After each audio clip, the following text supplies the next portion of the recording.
today I thought, in honor of both Veterans Day, which just passed, and I know we have some many veterans in our club, so I want to thank you for your service. I also noted that it is Native American Heritage Month, and so it was interesting to me to do a little research about Native American veterans, and I thought this is a little known story that I would briefly share. So Native Americans have served in the US military in every major conflict for more than 200 years. From the battlefields of the Revolutionary War to the beaches of Normandy on D-Day to the front lines of today, American Indians and Native Alaskan people have defended this country. Native Americans were even instrumental in the unification of the United States.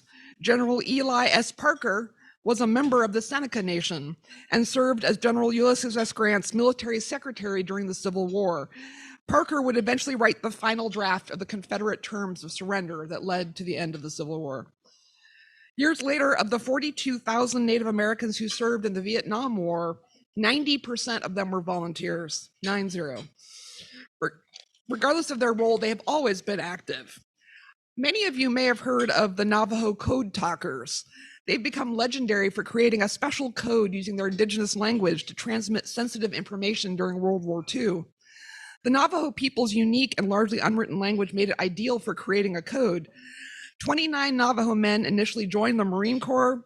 By the end of the war, there were approximately 400 Native code talkers in the military from the Navajo, Cherokee, Choctaw, Lakota, Meskwaki, and Comanche tribes, all translating encrypted messages in their native tongues from the front line in real time as they received them.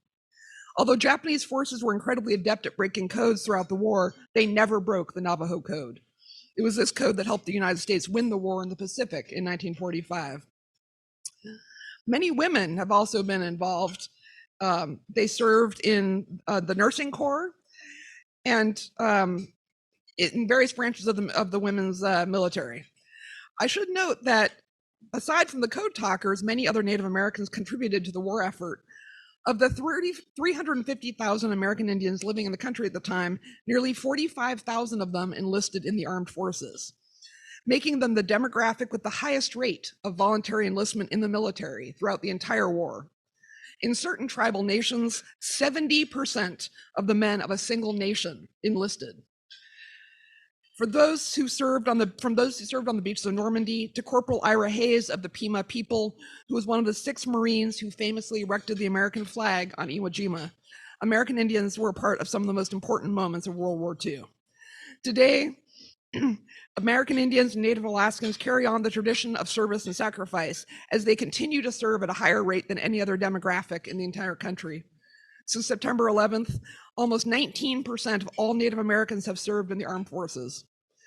Regardless of the challenge, Native American service members have stepped up to serve the United States with distinction, despite all of the challenges and racial discrimination they face, dedicating their lives to protecting this country no matter the cost.